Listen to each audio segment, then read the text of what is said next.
At sa hindi po pag-abala, tayo po ay muling magbabasa ng scripture. At hindi ko na po babasahin yung mga binasa natin nung nakaraang Tuesday. Binasa natin yung Matthew 19 na yung pinaka teksto natin nung nakaraan from verse 4 to verse 9. At ito ay patungkol sa winika ng ating Panginoon sa mga mananampalataya. 2,000 taon ang nakalipas patungkol sa pag-aasawa at sa diborsyo, paghihiwalay at ilang pang mga bagay. At sa gabing ito, ang nais kong basahin ay ang sulat ni Pablo sa mga taga-Hebreo, chapter 13, verse 4.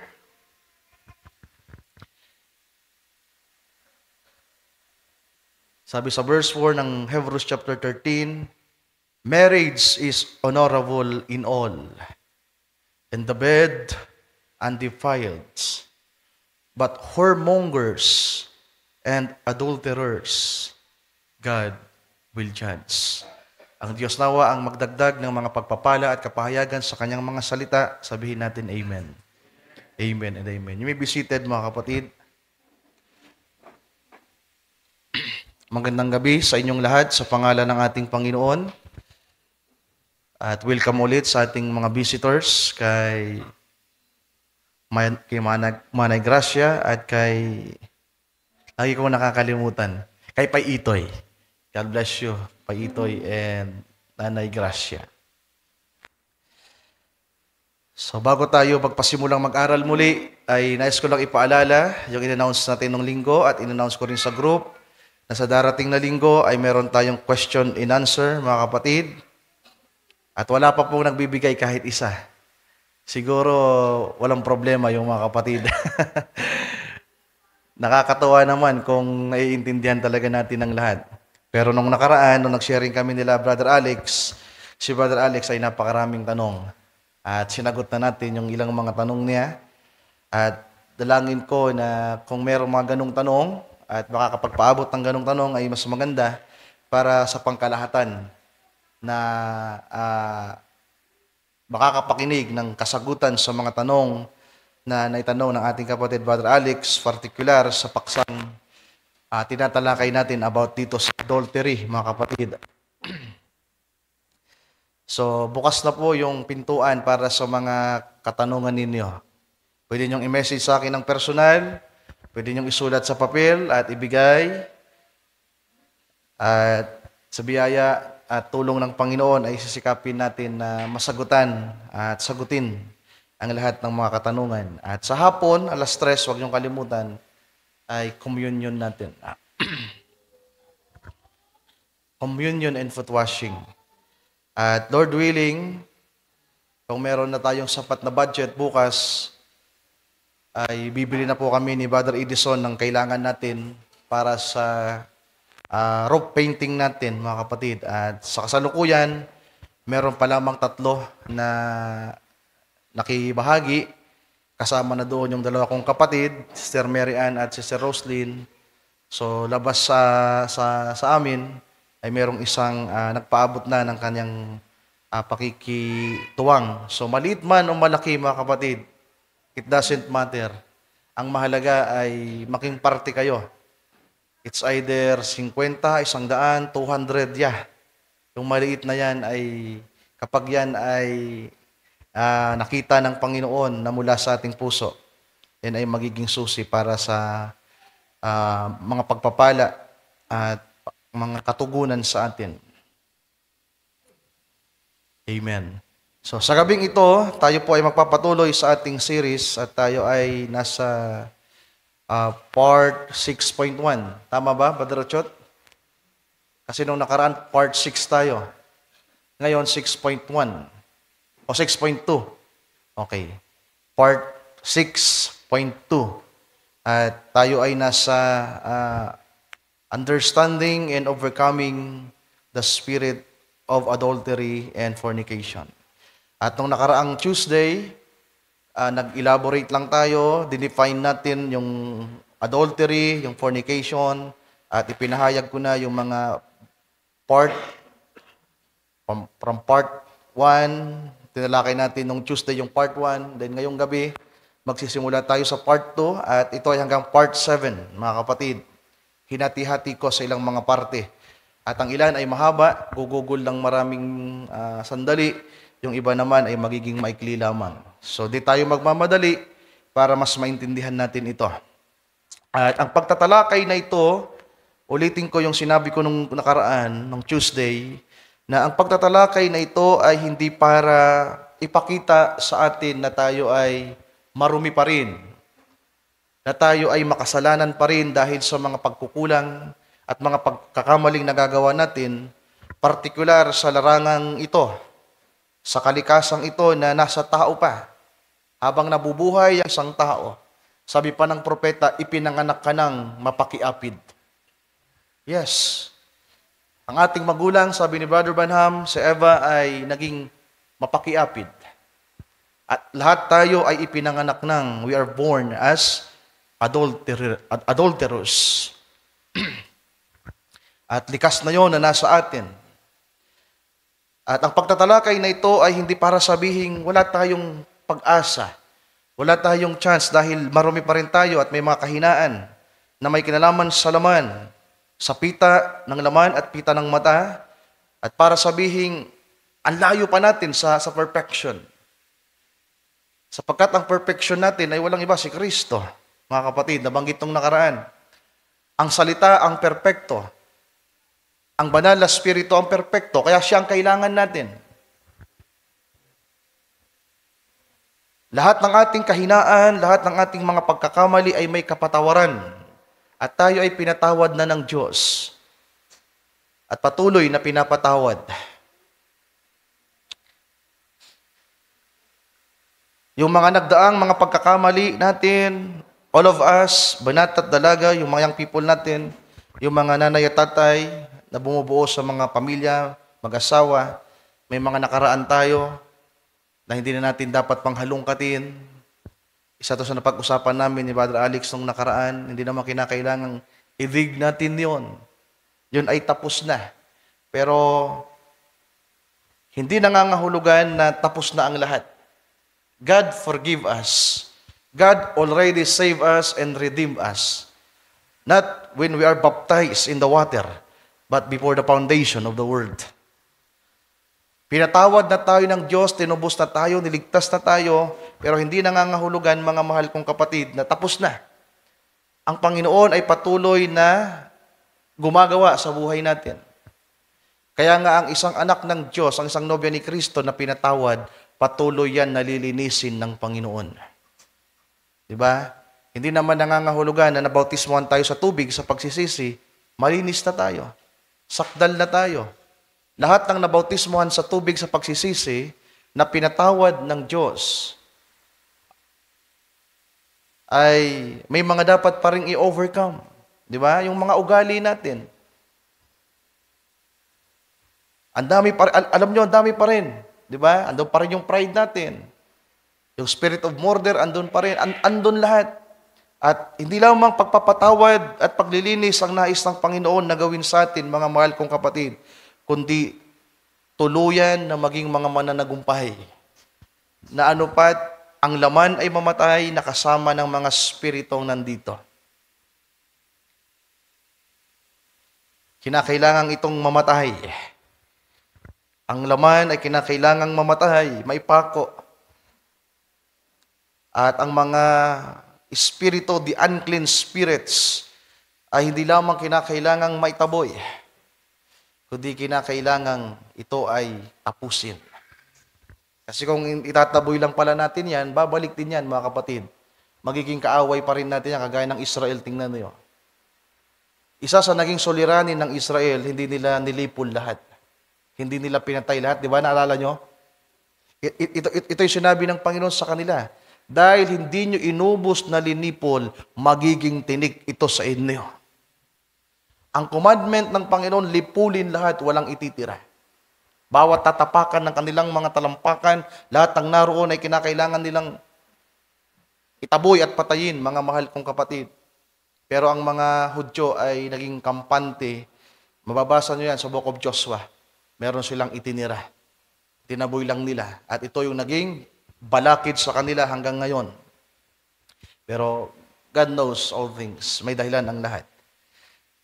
So, sa gabing ito, ang pagtatalakay natin, ang pagpapatuloy ng paksang ito ay para malaman natin na may mga kaaway, mga kapatid, at kinakailangan natin itong i-overcome. So, sa gabing ito, part 2 na tayo. Yung part 1 natin ay yung definition ng adultery and fornication at nilatag natin ang ilang mahalagang bagay. At ngayong gabi, part 2 tayo, dadaanan natin yung tinatawag na physical act of adultery and fornication. So, saan ba ito nagmumula? Bakit merong adultery at bakit merong fornication? At gaano kahalaga ang pag-aasawa? Gaano kahalaga ang tinatawag na marriage, mga kapatid?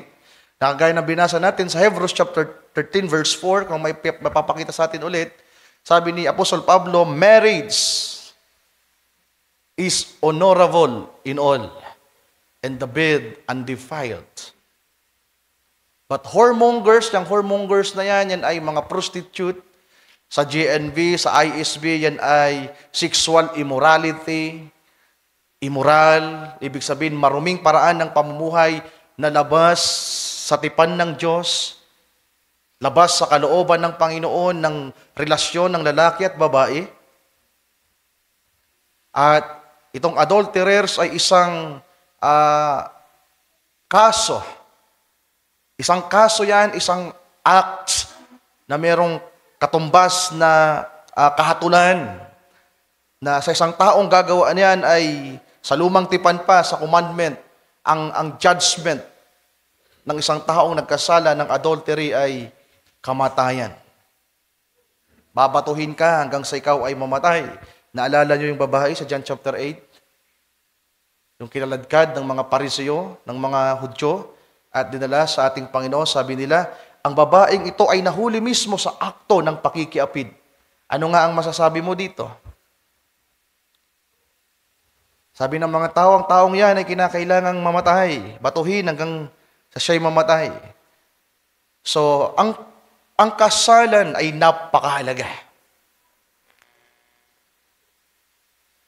Sapagkat ito ang tipan na kailangan ng isang mag-asawa, ng lalaki at babae. Kaya nga ang isang taong nagsasama na hiwalay o labas sa kasal, yan ay, bagamat mag-asawa kayo, pero kayo ay nasa pangangalunya. Tama ba yung English at Tagalog ko? Pag fornication, pangangalunya. Baliktad din naman ako. Tama ba? Pag adultery, pakikiapid. Pangangalunya. So I'm sorry. Sorry sa lahat, pati sa live. So talagang minsan nalilito ako sa Tagalog. Kanina pa ako pakikiapid, pero nasa isip ko sa English, adultery. So sana tama yung turo nyo sa akin, ha? Hindi na ako mag-research. Pakikiapid, fornication. Pangangalunya, adultery. O ano ba talaga? Si Brother Wilson umiiling. Pakitagalog nga, Sir Marian. Pakitagalog, Sir Marian. Dalawa kasi, sapagkat ang mapakiapid, yung whoremongers ay tinagalog ng mapakiapid. Basahin natin yung Matthew 19:9, Sir Marian, para sigurado lang tayo. Talaga pong lagi akong nalilito sa Tagalog ng adultery at fornication.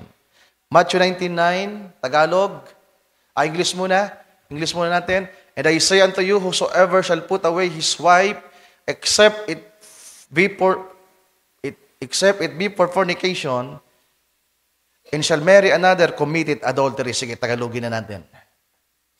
Liban na kung sa pakikiapid. Yes, ang fornication ay pakikiapid at ang adultery ay pangangalunya, Brother Wilson.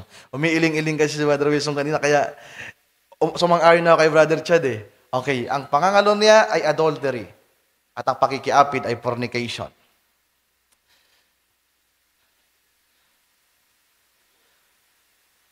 So, ang isang mag-asawa, kahit sila ay matagal lang nagsasama, nalabas sa basbas o kaya ay sa tipanan, sa tinatawag na sagradong kasal, bagamat sila ay mag-asawa na sa tingin ng tao, ng karamihan, pero sa tingin ng Panginoong Diyos, ito ay nasa pakikiapid na kalagayan, kagaya ng ating kapatid, Sister Jasmine. Kaya nga sana sa lalong madaling panahon, matulungan na rin natin ang ating kapatid na ma-actionan yung kanyang sitwasyon, yung kanyang kondisyon. At actually, matagal na rin naming napag-uusapan niya ni Sister Jasmine. Dati pa. So sa pagtatalakay na ito, Sister Jasmine, talagang kinakailangan mong umaksyon dito. Ipag-pray mo sa Panginoon na maisaayos na yung sitwasyon ninyo ni Brother Jethro. So, sabi ni Apostol Pablo, balik na tayo sa Hebrews 13:4. Ang Tagalogin natin, Sir Marian, marriage is honorable in all. Sabi diyan, maging marangal nawa sa lahat ang pag-aasawa. So, iba sa Tagalog. Kasi sa English, marriage is honorable in all. Ang pag-aasawa ay marangal sa lahat o para sa lahat.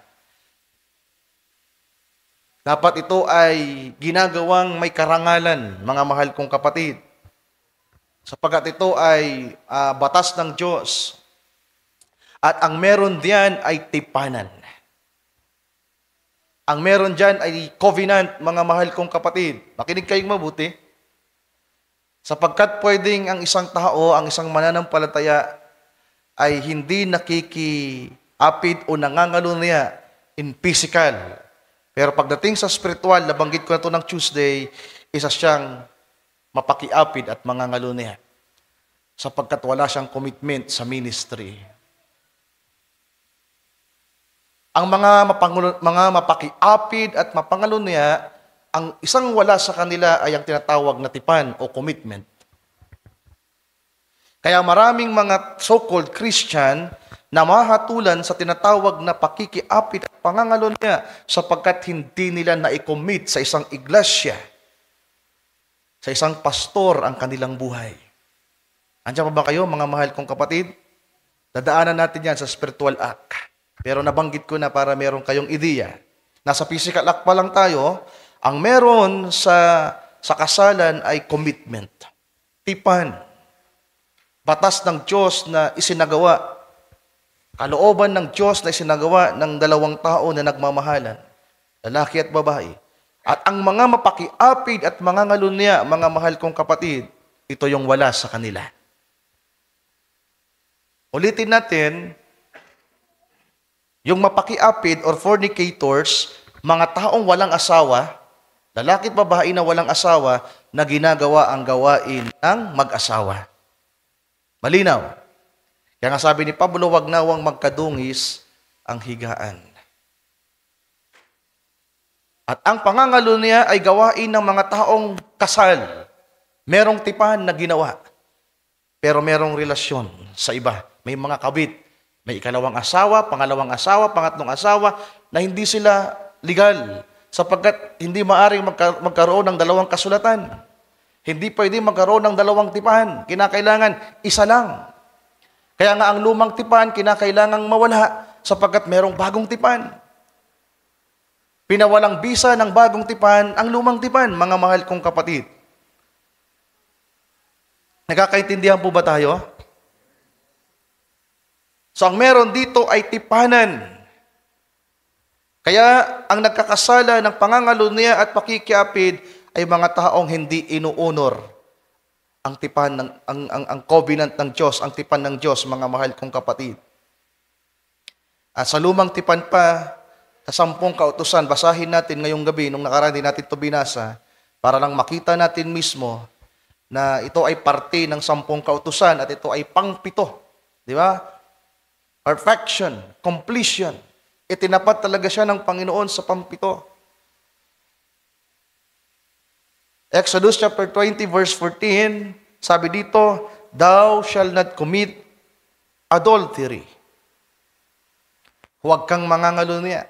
Ibig sabihin, kung ang isang tao ay hindi mangangalunya, then nasa tipan siya ng Diyos. Nasa unity siya sa Diyos. Meron siyang union, not only sa kanyang asawa, kundi meron siyang union sa Diyos. Kaya nga sino mang sinisira ang tipan sa tao, ang sinisira mong tipanan ay ang tipanan mo sa Diyos.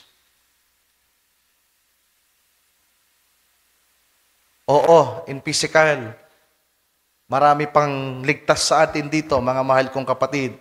Pwede yung iba ay magaan pa at nakangiti na nakakapagsabing, ligtas ako. Wala ako sa kasong ito. Pero kagaya na nabanggit ko nung nakaraan, mga mahal kong kapatid, all of us are guilty. Pag pinag-usapan na ang adultery in heart. At tutunguhin natin yan sa mga susunod. Leviticus 20 verse 10, and the man that committed adultery with another man's wife. So, asawa sa asawa. Leviticus 20 verse 10, Sir Mary Ann.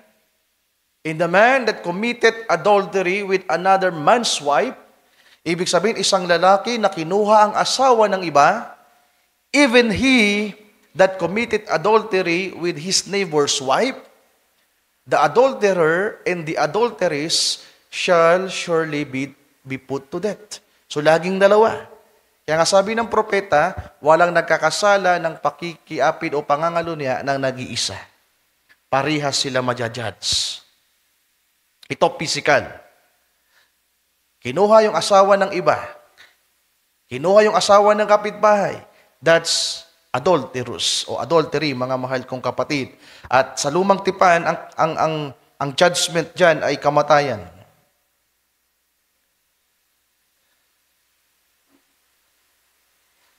Sa Mark chapter 10, verse 11 to 12, parallel lang ito ng Matthew 19:9 na binasa natin, pero basahin natin, mas malinaw dito. Mark chapter 10, verse 11 to 12. Sabi ng ating Panginoon, and He says unto them, whosoever shall put away his wife and marry another, committed adultery against her. Sa Tagalog nga, magtagalog na nga lang tayo. At sinabi niya sa kanila, ang sino mang lalaki na ihiwalay ang kanyang asawa at mag-asawa sa iba ay nagkakasala ng pangangalunya laban sa unang asawa. Verse 12, at kung ihiwalay ng babae ang kanyang asawa at mag-asawa sa iba, ay nagkakasala siya ng pangangalunya. Kaya ibig sabihin, mga mahal kong kapatid, ang divorce at annulment, pag pinag-usapan ng batas ng Diyos, kahit anal ka na at kahit divorce ka na, hindi ka pwedeng mag-asawa. Pero sa batas ng lupa, pwede. Once you are annulled or you are divorced, pwede ka na mag-asawa. Pero sa batas ng Diyos, kinakailangan mong hintaying mamatay ang asawa mo. Sapagkat ang sisira lamang ng tipanan mo sa Diyos ay ang kamatayan. Malinaw ba, mga mahal kong kapatid? Siguro wala naman nag-iisip dito ng annulment saka divorce. Pero at least alam nyo. Hindi pinapahintulutan ng Panginoon ang ganyang bagay. Luke chapter 16, verse 18.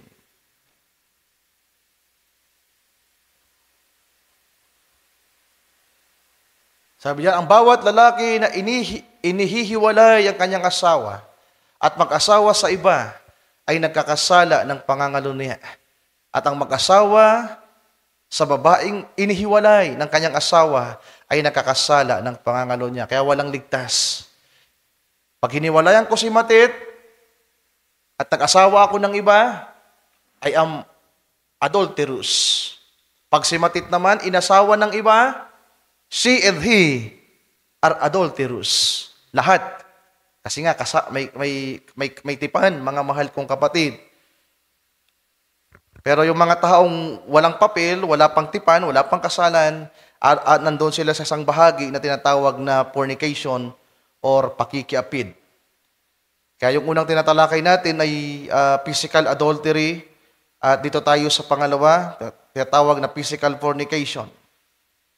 At nakakabit ito sa mga prostitute, mga mahal kong kapatid, sa mga taong nasa estado pa lang ng magkasintahan at mga live-in.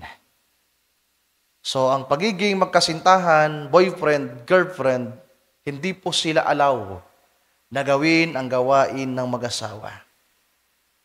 Even kissing, hindi talaga pwede dapat. Diba? Ang propeta mahigpit sa bagay na yan, mga kapatid.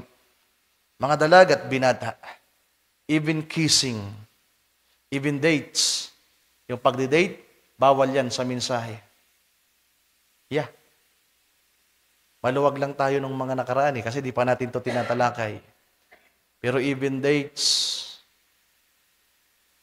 bawal sa mensahe. Huwag niyo akong questionin. Ang propeta ang questionin niyo.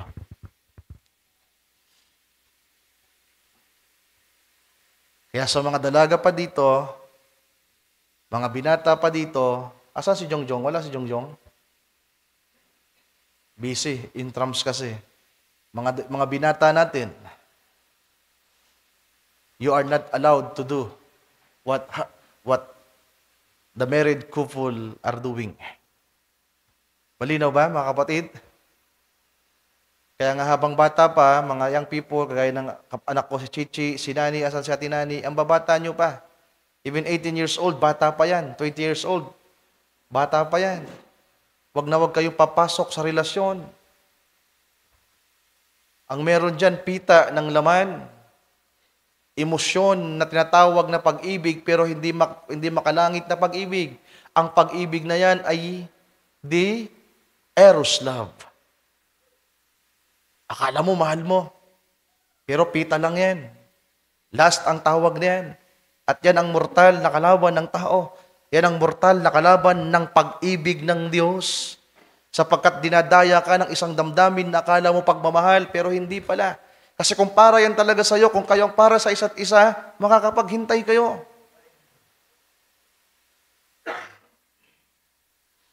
Well, ang lahat ng gumawa ng mga bagay na yan, mga mahal kong kapatid, well, kung kulang sa kaalaman, kulang pa sa kamalayan, well, salamat sa Diyos sapagat naunawaan tayo. Pero ngayon na tinuturuan na tayo ng Panginoon,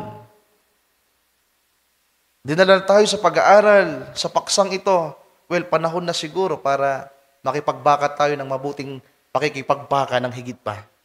At lalo pa tayong dumulog sa Panginoon.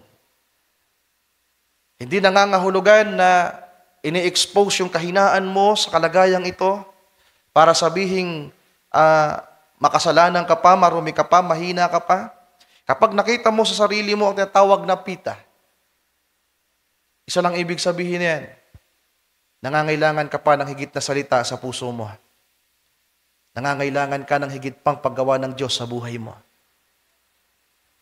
Hindi nangangahulugan na mapapahamak ka o hindi ka ligtas. Isa lang ibig sabihin yan, kapag tinuturuan ka ng Panginoon, nais ka ng Diyos sa dalhin sa kasakdalan. At siya lang ang kailangan mo. Amen. Ulitin ko, mga young people, you are prone sa tinatawag na pakikiapid o fornication. At kahit sa mga mag-asawa, kahit kasal po kayo, kapag ginawa niyo ang bagay na ginagawa ng mag-asawa para sa layunin ng Diyos, dahil sa pita, yan ay immoral sa paningin ng Diyos.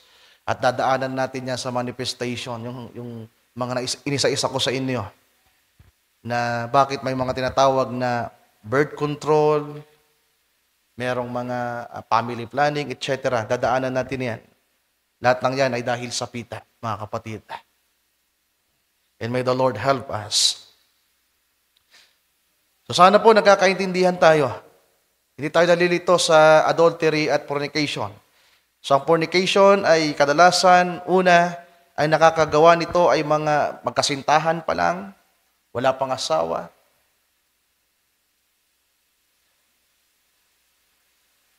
Mga live-in, at kahit yung mga mag-asawa ay pwede ring makaranas nito. Kaya lang yung mga young people kasi na hindi pa kasal, sabi ng propeta, hindi sila magkakasala ng adultery. Kasi nga, hindi pa sila kasal.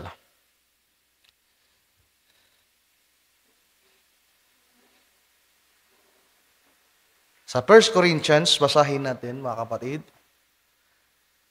Ang tawag dito ni Apostol Pablo, according sa KJV, ay the principle of marriage. 1 Corinthians chapter 7, beginning at verse 1. Magbasa tayo sa Tagalog na lang, Sir Mary Ann. Sabi ni Pablo, at tungkol sa mga bagay na isinulat ninyo sa akin. So, ibig sabihin, may mga isinusulat ang mga believers patungkol sa nangyayari sa iglesia na may kinalaman sa mga relationship.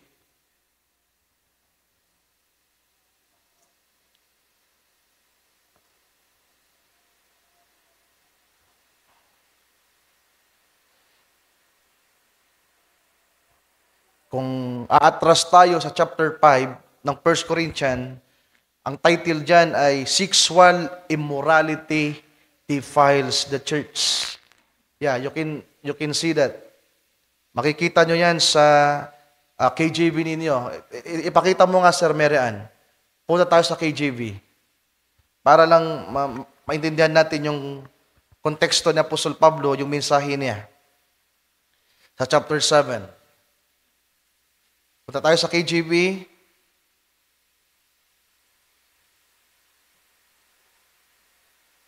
KJV, yung KJV natin sa eSword.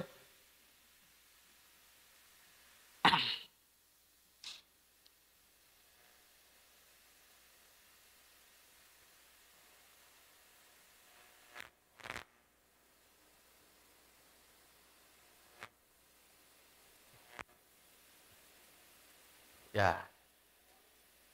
Lakihan mo, kung pwede. Yan. Bago ang chapter 7, merong na-report, merong nangyayari sa loob ng iglesia mismo. At ang title diyan, sabi diyan, Sexual Immorality Defiles the Church. Sabi dito, it is reported, commonly, Tagalogin na nga natin, sa kasalukuyay nababalita na sa inyo'y may pakikiapid. At ang ganyang pakikiapid ay wala kahit sa mga hintil, na ang isa sa inyo ay nag-aari ng asawa ng kanyang ama.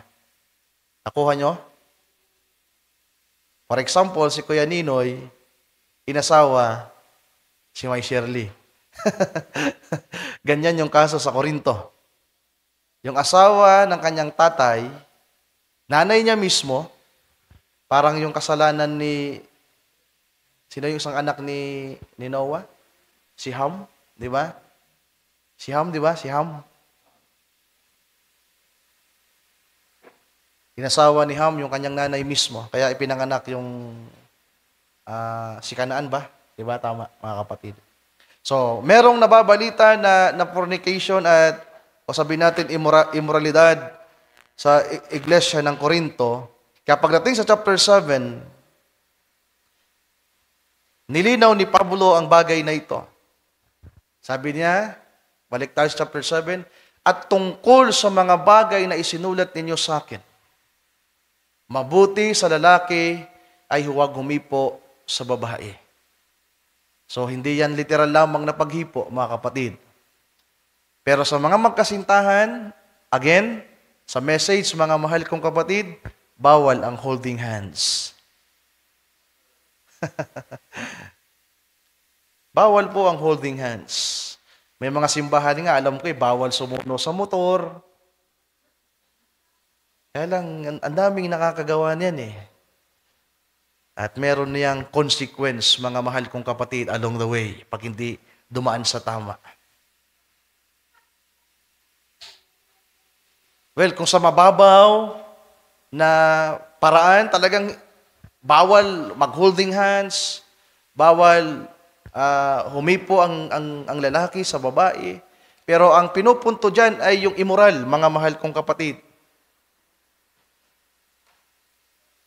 Yung gawain ng mag-asawa ay hindi dapat ginagawa ng isang tao, ng isang lalaki at ng isang babae sa hindi niya asawa. Malinaw po ba, mga kapatid? Verse 2, datapwat dahil sa mga pakikiapid, ang bawat lalaki ay magkaroon ng kanyang sariling asawa at bawat babae ay magkaroon ng kanyang sariling asawa. So gaano kahalaga ang pag-aasawa? Ang iniingatan, mga mahal kong kapatid, ay yung tinatawag na adultery and fornication. Dahil sa pakikiapid o fornication, English mo, Sir Marian, nevertheless, to avoid fornication, let every man have his own wife, and let every woman have her own husband. Verse 3. Ito, pakinggan niyong mabuti ito, mga kapatid. Ibigay ng lalaki sa asawa ang sa kanya'y nararapat at gayon din naman ang babae sa asawa. Alam niyo, kadalasan kung bakit nag-aaway ang mag-asawa, hindi healthy ang relationship, hindi lumalago at tila ba ang pagpapala ay sarado ang langit? Dahil dito, mga mahal kong kapatid, yung regalo ng Diyos sa mag-asawa after the marriage, darating ang araw na nagiging sumpa imbis na pagpapala. Papasok dyan yung tinatawag na family planning, birth control. Yeah. Sad to say, pero andun tayo sa kalagayan na yon, mga mahal kong kapatid.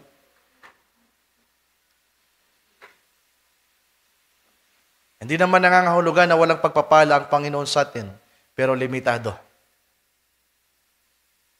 Hindi naman nangangahulugan na hindi tayo lumalago, pero limitado. May pumipigil, mga mahal kong kapatid. May kailangan ng asawang lalaki, may kailangan ng asawang babae. Sabi ni Pablo, ibigay ng lalaki sa asawa ang sa kanya'y nararapat, at gayon din naman ang babae sa asawa. Verse 4. Ang babae ay walang kapangyarihan sa kanyang sariling katawan, kundi ang asawa. At gayon din hindi naman ang lalaki ay walang kapangyarihan sa kanyang sariling katawan, kundi ang asawa. Ang nagmamay-ari sa katawan ng babae ay ang lalaki. Ang nagmamay-ari sa katawan ng lalaki ay ang asawang babae. Pag parehas nyo hindi ibinigay at inariin nyo ang pag-aari ng inyong asawa, problema yan. Nagkakaintindihan ba tayo, mga mahal kong kapatid? I hope so. Ayaw ko nang himayin pa eh. Sana po yung mga mature dito kahit papaano ay nasusundan yung pagtatalakay natin. Itaas nga po yung kamay, yung nakakaunawa. Itaas ang kamay. Yeah, salamat sa Panginoon, halos lahat naman. Verse 5, huwag magpigil ang isa't isa, maliban kung pagkasunduan sa ilang panahon upang kayo'y mamalagi sa pananalangin at muling kayo'y magsama. Baka kayo'y tuksuhin ni Satanas dahil sa inyong kawalan ng pagpipigil. So hindi dapat yan pinipigilan, mga mahal kong kapatid. Sabi pa ni Pastor Tomas, pag pinigilan nyo yan, sakit ang aabutin ninyo. Sakit sa pisikal, sakit sa puso. Galit, tampo, imbis na masaya yung mag-asawa, matutulog na magkaaway. Alam niyo kung bakit, mga mahal kong kapatid, bakit may family planning, bakit may birth control, bakit may pagpipikil? Takot. Takot. Takot na dumami yung anak, takot sa mga bilihin, mga pangangailangan, takot masisaryan, takot mga anak. Ang sakit-sakit kasi. Nag-asawa ka pa. Kami ni Madit, naging problema namin yan. Nagsisimula kami, muntik kami maghiwalay na yan. Sabi ko, nag-asawa ka pala, ayaw mong magkaanak. Galinawin nyo yung magiging asawa nyo. Tanungin nyo, ilan ang anak na gusto mo? Pag sinabi ng asawa mo isa lang, hiwalayan mo na yan.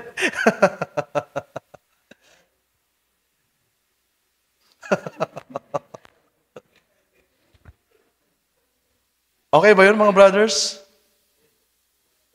Si Kuya Ninoy, si Ate Jane, hindi sila makarelate kasi alam natin nagkaroon ng problema. Mas mahirap yun sa kanila, actually. Mas challenging sa mga taong may sakit sapagkat, pag hindi kasi natin to ginawa according to the will of God, ang papasok dito ay yung last, mga kapatid. Pleasure. Hindi yung layunin ng Diyos sa pagpaparami para magkaroon ng mga tao, mga anak ng Diyos, mga mananampalataya. Kaya nagkakaroon ng mga anak ng mga maswayin, pasaway, matigas ang ulo, nagiging pasanin ng mga magulang ng isang pamilya dahil hindi natin nagagawa ang kalooban ng Diyos. Mga mahal kong kapatid, merong sumpa na naroon. So ituloy natin yung pagbasa. Ulitin natin yung verse 5. Huwag magpigil ang isa't isa, maliban kung pagkasunduan sa ilang panahon upang kayo mamalagi sa pananalangin. At muling kayo'y magsama, baka kayo'y tuksuhin ni Satanas. Kaya may kaaway eh. Di ba may kaaway? Dahil sa inyong kawalan ng pagpipigil. Verse 6. Ngunit ito'y sinasabi ko na parang payo, hindi utos. Bahala kayo sa buhay niyo. Sabi ni Pablo, it's only an advice. I speak this by permission and not of commandment. Verse 7. Kaya't ibig ko sana na ang lahat ng tao ay maging gaya ko. Ano po ba si Pablo, mga mahal kong kapatid? Walang asawa. Hindi nag-asawa.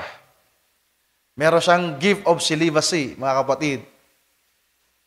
Ngunit ang bawat tao ay mayroong kanya-kanyang kaloob na mula sa Diyos. Ang isa ay ayon sa paraang ito, at ang iba ay ayon sa paraan na yaon. Verse 8. Datapwat sinasabi ko sa mga walang asawa at sa mga babaeng bao. Mabuti sa kanila kung sila'y magsipanatiling gayon sa makatuwid bagay gaya ko. Sa mga walang asawa, to you young people, at sa mga widow na kagaya ni Sister Regina, sabi ni Pablo, gayahin nyo na lang ako na walang asawa. Kaya nyo ba yun, young people? Dito ka side na to, si Brother Joshua lang yung young people. Dito sa side na to, kakaunti lang. Verse 9.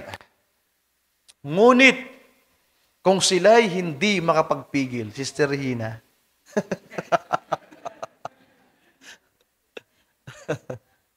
ngunit, kung sila'y hindi makapagpigil, ay magsipag-asawa. Yeah. Andito naman si Tatay Expedito.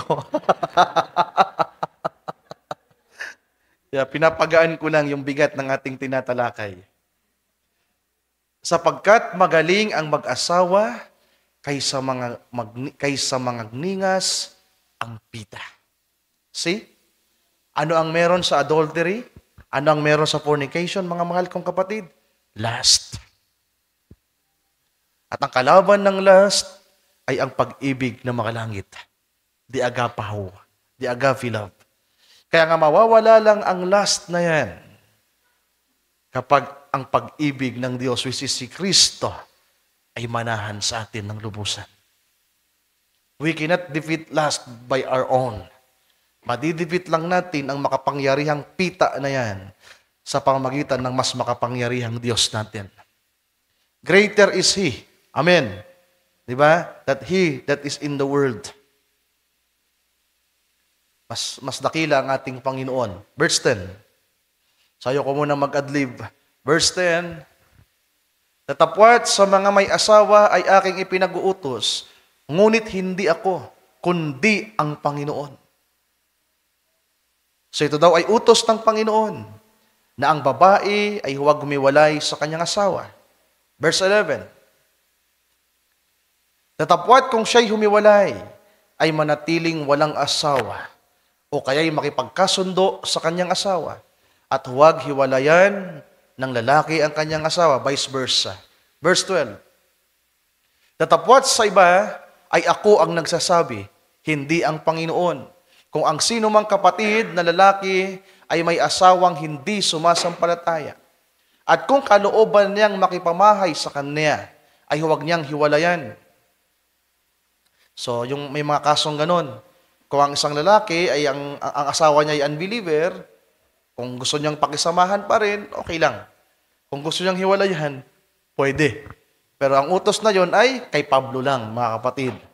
Verse 13, at ang babaeng may asawang hindi sumasampalataya at kalooban niyang makipamahay sa kanya, ay huwag niyang hiwalayan ang kanyang asawa. Kung yun ang kalooban niya.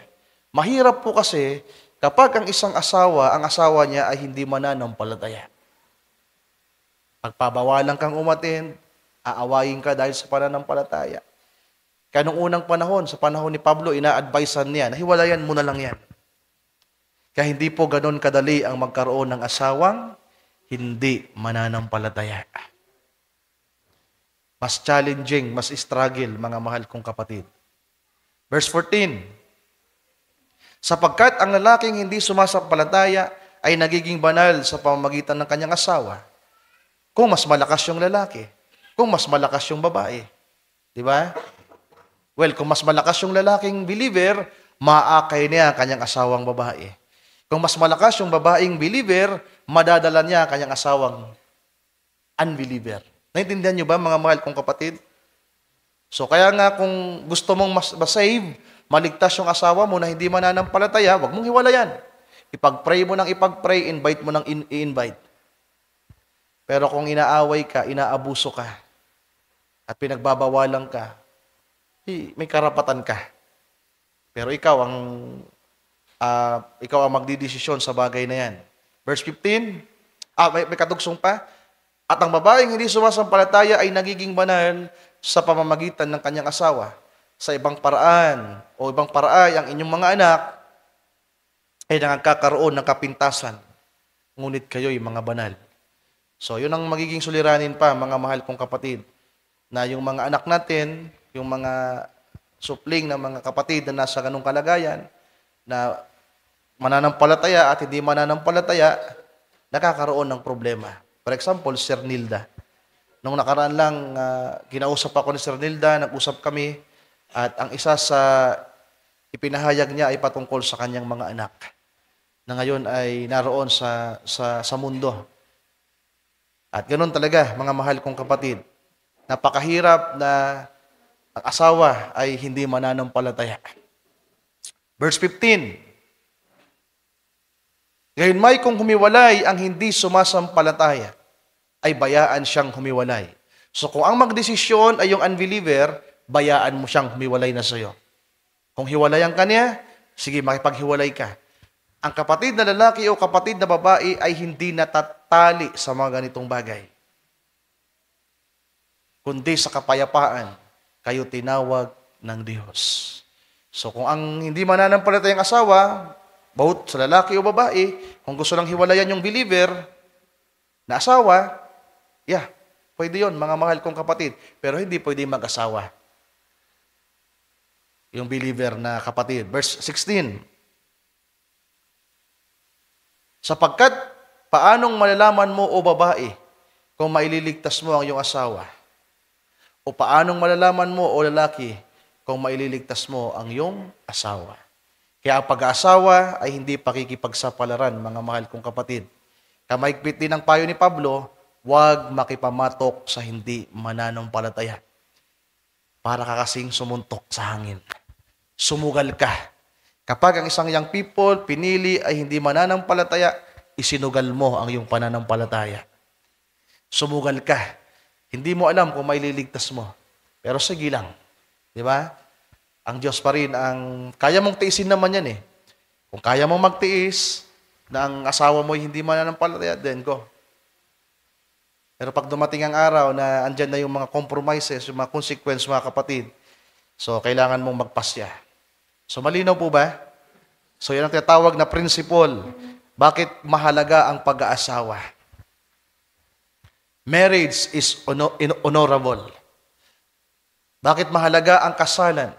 Bakit mahalaga ang tipanan? Bakit mahalaga ang commitment, mga mahal kong kapatid? Sapagkat ayaw ng Diyos ng isang tao na walang tipan. Ayaw ng Diyos na ang isang tao ay walang direksyon sa kanyang paglakad. Kinakailangan nakatali ka sa Kanya. Kaya nga ang pag-aasawa, di ba, inilalarawan niya sa 3 ikid. Mas maigi ang 3 ikid sa 2 ikid. Merong mga mag-asawa, 2 ikid lang. Yung mga unbelievers.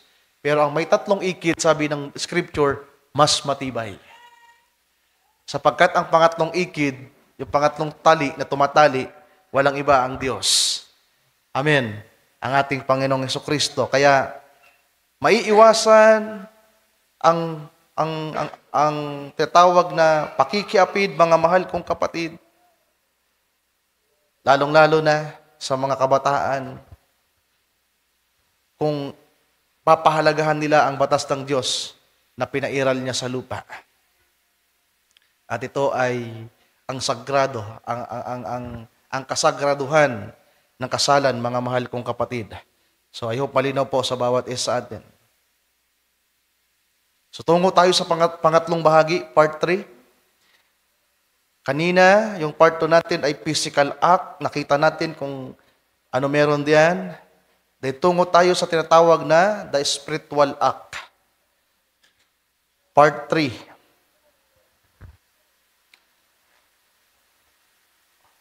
Nung nakaraan, dinaanan ko na ito.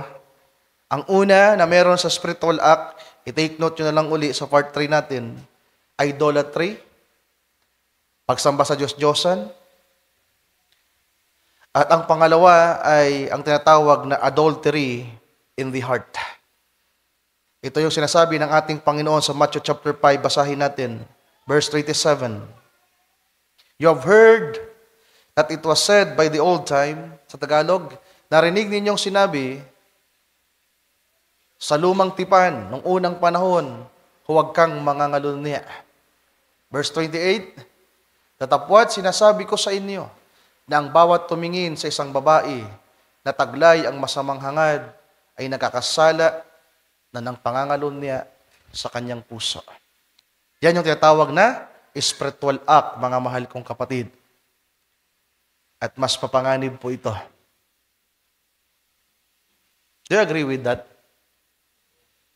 Sabi ng propeta, ang spirito ng pangangalunya at pakikiapid in physical ay siya ring spirito na naroon sa mga simbahan, nasa mga organisasyon, meaning nasa spiritual na kalagayan.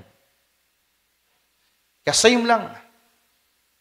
Hindi ka man nagkasala ng physical na akto ng adultery o fornication, but still you are guilty. Ito yung mga quotes na binasa natin. Na kahit nga ang isang asawa ay mabuting asawa, mabait na asawa, pero dahil merong nag-isip ng hindi tama sa'yo, you are guilty. Yung isang dalaga na wala pang karanasan na naingatan ang kanyang pagkadalaga, yung virtue na meron sa kanya, sabi ng propeta, guilty pa rin.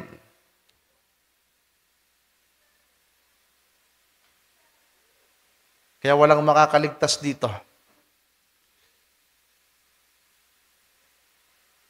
Lahat talaga nangangailangan ng pagdulog sa Panginoon. Lahat nangangailangan ng isang uri ng pagtatagumpay nang makakatulong lamang sa atin ay ang Diyos. Walang pwedeng magmapuri, walang pwedeng magmalaki sa kanyang sarili. Kaya nga sabi ko nung kasharing ko si Brother Alex nung nakaraan, pwede kasing ang isa, di ba, maging kampante, yung mga asawang tila ba perpekto, kagaya ni Brother Chad, si Roslyn, ng ilang mga kapatid natin na, sabi natin, matured sila. At yung iba naman ay kagaya ni Sir Jasmine na mayroong sitwasyon na hindi mainam. At isipin natin na mas maganda yung kalagayan ni Sir Roslyn at ni Brother Richard. O kay ni Sir Lane at ni Brother Jeric. At yung iba naman na tila ba nag-struggle, para bang makikita natin na mas nakakaangat at mas malakas yung chance niyang makasama sa pag-agaw. Hindi po pala, mga mahal kong kapatid. Lahat ng mag-asawa na nandito, both the husband and wife at lahat ng young people nandito, lahat ay guilty. Tama yung sinabi ni Pablo sa Roma chapter 3 verse 23. Walang matuwid, wala kahit isa. Walang nakaabot sa kaluwalhatian ng Diyos. Lalong-lalo na pag pinag-usapan ito, mga mahal kong kapatid. Ikapitong utos, perfection, completion, unity, kaisahan. Kung kaya't sabi ko nga, ito ay sa pagitan ng lust at ng love, true love, which is the agape love. Ang meron pa lang tayo, pilio.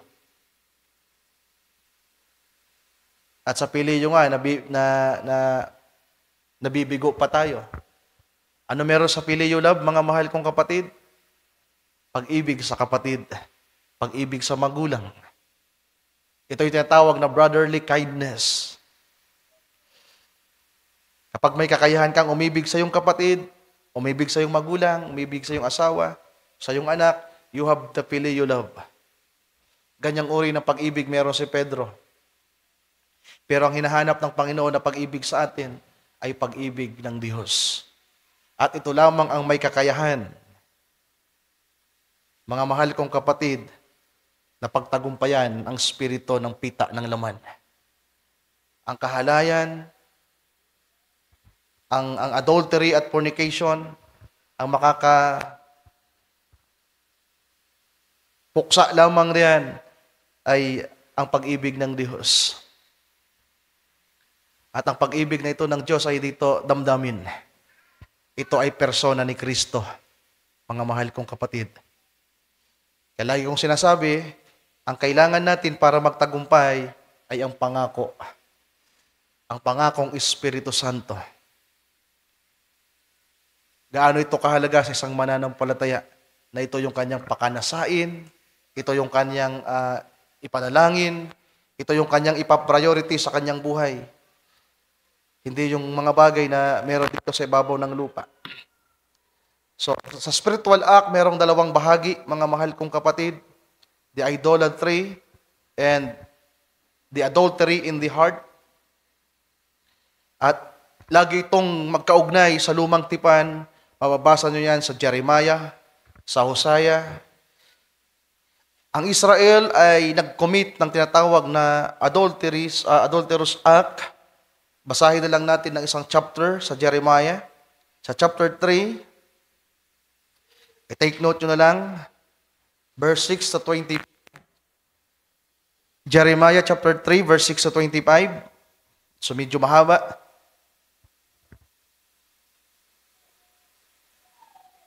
Verse 6, Sister Mary Ann, ng chapter 3 ng Jeremiah. Hanggang verse 8 lang yung basahin natin. Sabi dito, bukod dito ay sinabi sa akin ng Panginoon sa kaarawan ni Ozias na hari, iyo bagang nakita ang ginawa ng tumatalikod na Israel. Siya yumaon sa bawat mataas na bundok at sa ilalim ng bawat sariwang punong kahoy at doon siya nagpatutot. Sa English natin, the Lord said also unto me in the days of Hosea the king, hast thou seen that which backsliding Israel has done? She is gone up upon every high mountain and under every green tree, and there has played the harlots. Verse 7. At aking sinabi, pagkatapos na magawa niya ang lahat ng bagay na ito, siya'y babalik sa akin. Tingnan nyo, mga mahal kong kapatid, nagkasala ang Israel ng pangangalo niya. Sapagkat in-enjoy niya yung mga karatig bayan. Ilang beses siyang naokupa from Babylon, Egypt,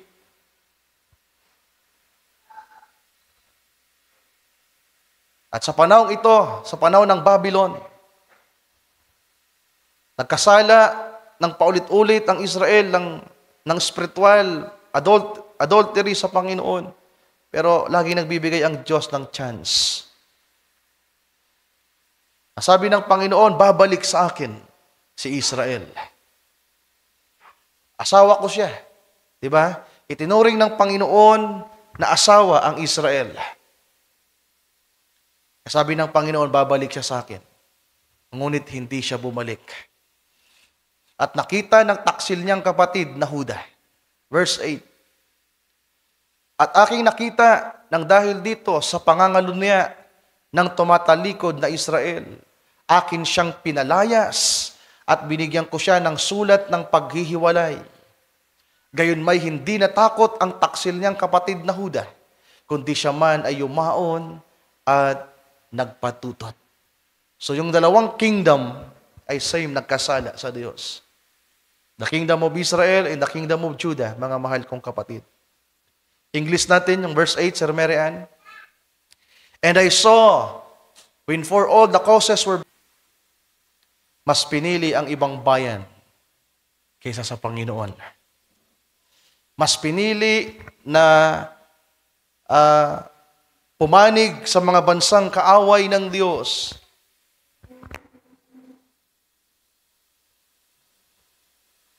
Sinira nila, pinutol nila ang kanilang tipan, ang kanilang covenant sa Panginoon at nakipagtipan sila sa iba. Kapag dala natin to sa church, sapagkat tayo ay wala na sa mga kaharian at hindi na nakikipagdeal ang Panginoon sa Israel sa panahon natin kundi sa church, basahin natin ang isang quote mula sa propeta. No wonder, Sir Mary Ann, yung no wonder that men act around women, paragraph 91, sa paksa niyang The Invisible Union of the Bride of Christ, 1965. Sabi dito, no wonder that men act around women the way they do, is because women act around men the way they do. She characters herself out her with a pair of shirts on, and skin tight, and means clothing and things, out on the street, twisting around. No matter what she says, she might be as virtuous to her husband as she can be. But in the sight of God, she is an adulteress. So ito na, inulit-ulit ng propeta, yung binasa natin nung nakaraan, na kahit gaano pa kabuti ang isang asawang babae sa kanyang asawang lalaki, kapag may mga lalaking nagnasa sa kanya, she is an adulteress. Whosoever looketh upon a woman to lust after her has committed adultery with her already in his heart, and she presented herself to be that. And that's exactly what the church has done with the world. Alam nyo, sa pagiging extreme ng propeta, mga mahal kong kapatid, sa kanyang panahon, bawal ang asawang babae na makipag-usap sa ibang lalaki.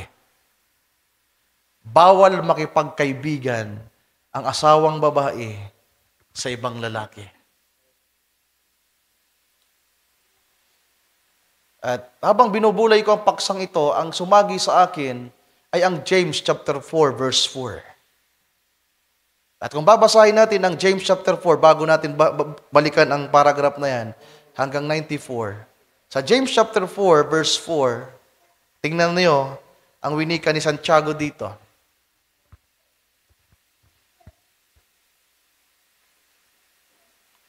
Kunting bilis lang, Sir Mary Ann, para makarami pa tayo. Sabi diyan, kayong mga mangangalunya, hindi ba ganinyo nalalaman na ang pakikipagkaibigan sa sanglibutan ay pakikipag-away sa Diyos?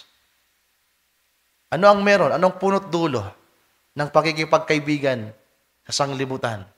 Pita. Ang pinakaugat at buhay ng adultery, fornication, immorality, at pagsira ng tipan sa Diyos, at hindi makontento sa Kanya at sa Kanyang salita, ay ang damdamin ng tao, ang desire, ang pita na nandito. Kaya nga ang makipagkaibigan ka pa lang sa sanglibutan, ang may tuon mo ang iyong damdamin sa mga bagay ng sanglibutan. Patungo ka na sa pangangalunya. Tingnan niyo, mga mahal kong kapatid, you adulterers, sa Ingles. You adulterers and adulteresses, both man and woman, know ye not that the friendship of the world is enmity with God? Whosoever therefore will be a friends. Diyan yan eh. Friend lang ko, no? Kaya nga bawal yung mga magkaibigan na merong namumuong MU. Di ba? Yung isang paraan ng mga young people na ginagawa na nakasanayan sa ating panahon. Whosoever therefore will be a friend of the world is the enemy of God. Kaya yan yung pumasok sa akin sa pagiging extreme ng prophet na siguro ganun. Hindi pinayagan ng propeta ng kanyang asawa ay makipagkaibigan sa mga taong nasa labas. At ang kanyang asawa ay more on pag hindi kasama si Brother Branham, nasa bahay lang. At naging malaking usapin nito nung unang mga panahon sa end time message. Kaya nga Sister Hina, graduate ito ng accounting, kagaya ito ni Lula Tansing, magkabatch sila. Si Lula Tansing nakapasa sapagkat nag-take ng exam, naging accountant, si Regina hindi. Sapagkat nakilala niya si Brother Ding. At nang makilala niya si Brother Ding, sa bahay lang siya. Alam niya ni Pastor Nestor, mga mahal kong kapatid. Well, nakatulong naman sa magulang namin. Naging matured. Diba? Kaya nga, lahat naman tayo, mga anak, ilalaban natin yung magulang natin, yung nanay natin. Lagi ko rin sinasabi, walang higit sa nanay ko. Pag may nagsasabing mapapahamak na ang nabwa, hanggat kasama ko ang mama ko, nandito ang ilik. Sabi pa ni Brother Jojo, kakapit lang siya kay Sister Regina. Hanggat si Sister Regina andyan, susunod lang tayo kay Sister Regina. Yeah. Sapagkat ang buhay ni Sister Regina ay patotoo, mga mahal kong kapatid. At kahit yung mga kapatid ko, sa biyaya ng Diyos. Yeah, naging extreme ang prophet at maraming mga simbahan sa Amerika, sa Europe na tinularan yon. Hindi ka man nagkasala ng physical act ng adultery, pero nakakasala ka sa spiritual, sa kalagayan ng iglesia. Kaya nga napakahalaga ng pagpili ng iglesia, mga kapatid. Yung topic ng propeta, na the choosing of the bride, hindi naman talaga yung topic para sa mga binata at dalaga na pumili sila na mapapangasawa nila. Bagamat dinaanan ng propeta, gaano kahalaga ang pagpili ng mapapangasawa. Pero ang pinakapunto niya sa paksang yon, gaano kahalaga ang pagpili ng iglesia. Kaya kung dati kang born again, dati kang nasa denomination, kinakailangang mamatay yung denomination. Salamat na lang. Kung Metodista ka, magiging parte ka ng nobya ni Kristo sa iglesyang ito, sapagkat sa paningin ng Diyos, ang Metodista ay patay na. Kung dati kang baptist, asawa mo'y baptist, you are committed sa baptist, ginagawa mo yung aral ng baptist, nakipagtipan ka sa baptist, you are faithful sa kanilang mga doktrina, you are committed sa iglesia ng baptist, pero salamat, patay na sa paningin ng Diyos ang baptist, kaya pwede kang pumili ng iba. Nasundan nyo ba, mga mahal kong kapatid? Gaano kahalaga ang pagpili ng iglesia? Kaya nga ang isang taong walang commitment, ulitin ko, ang isang taong walang tipan sa kanyang iglesia, you are in danger. Pagiging unfaithful yan. Sapagkat ang meron sa union, ang meron sa kasalan, nagiging marangal ito, mga mahal kong kapatid, kapag merong tipanan na nangyayari. Wala tayong registration dito. Pero ang meron tayo ay tipanan natin sa Diyos. At sana nga po lahat tayo committed sa gawain ng Panginoon, mga kapatid. Amen. Amen. Hallelujah. Sabi ng prophet, and that's exactly what the church has done with the world. Now, notice, that's committed to hear sacred virtue, sacred womanhood, and then sacred motherhood, honor her husband. Paragraph 94 na lang tayo. In the church is just as bad Right? Committing adultery with everything. And she has no business to going into. She should stay with the Word. Amen. Kaya lahat pala tayo guilty dito, mga mahal kong kapatid. Ang hindi nagkakasala ng adultery at fornication, sila nananatili sa salita. 100% committed at faithful sa salita. Kaya lahat tayo ay guilty.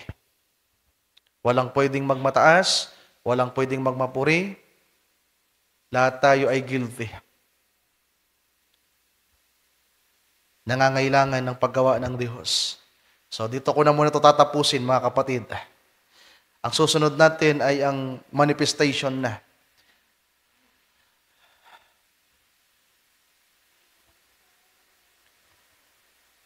Ang part 4 natin ay manifestation. At meron akong nilista dito na 11. 12. Nung nakaraan, nabanggit ko 10 lang, ito ay naging 12.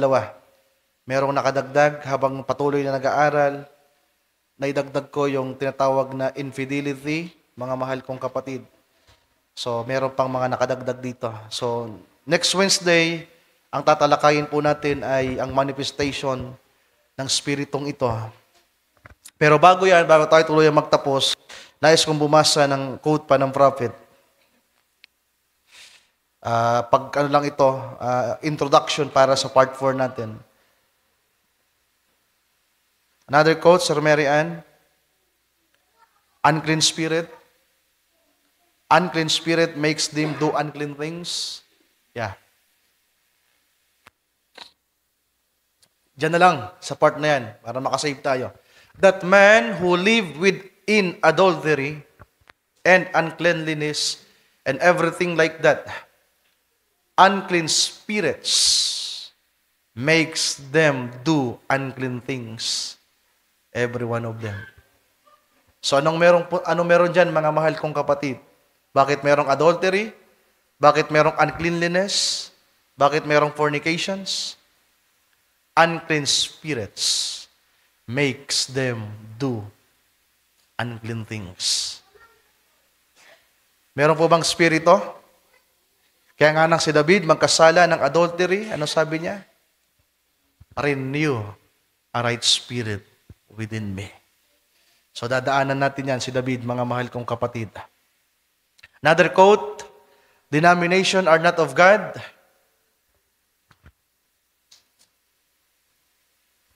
Simulan lang natin dyan. Denomination are not of God. They never have been and never will be. It's a wrong spirit that separates the people of God into hierarchy and laity. And it is, therefore, a wrong spirit that separates the people from the people. So ang dahilan ng pagsira ng tipanan, ng pagkakaisa, paghihiwalay, ay dahil sa spirito. That's what organization and denominations do. In organizing, they separate themselves from the Word of God and bring themselves into spiritual adultery. Ibig sabihin, yung mga denomination na nagkawatak-watak, nagkahiwa-hiwalay, mga mahal kong kapatid, mga Christian, so-called Christian na walang commitment. Well, liban na lang, masumpungan natin ang totoong asawa natin. O kaya sabihin natin yung totoong iglesia na para sa atin. Sapagkat sa oras na matagpuan natin ang ating totoong iglesia, kinakailangan nating magkaroon ng tipan. Amen. Kaya pagpili ng asawa, mga young people, hindi ganun kadali. Kinakailangang sigurado ka. At ganun din po sa pagpili ng iglesia, kinakailangang tiyak ka. Hindi pwede mag-iisip ka, pupunta ka sa ibang lugar, at doon ka na. Hindi po ganun kadali. Kaya nga mayroong proseso, mga mahal kong kapatid. Kinakailangan nating maging committed sa Panginoon, sa Kanyang salita, at sa Kanyang iglesia. Ang walang commitment, ang walang tipan, sila ang mga nasa tinatawag na spiritual act of adultery and fornication. And may the Lord help us, mga kapatid. So next Wednesday, tayo po ay tutungo na sa tinatawag na manifestation ng spiritong ito. At dadaanan natin dito yung tinatawag na lust, number 1. Lalo nating hihimayin ang lust. At yung mga connected na diyan, ayon sa pagkakasunod-sunod ng pagkasulat ko, pornography, emotional relationship, premarital, birth control, flirtation, prostitution, so etc. 12 ito lahat, mga kapatid. So hanggang dito na lang muna tayo. At nawang Panginoon ang patuloy na tumulong sa bawat isa atin. Pagpalain kayo ng ating Panginoon. Tayong lahat ay tumayo sa oras na ito. So patuloy niyo pong isama sa panalangin na paksa natin, mga kapatid.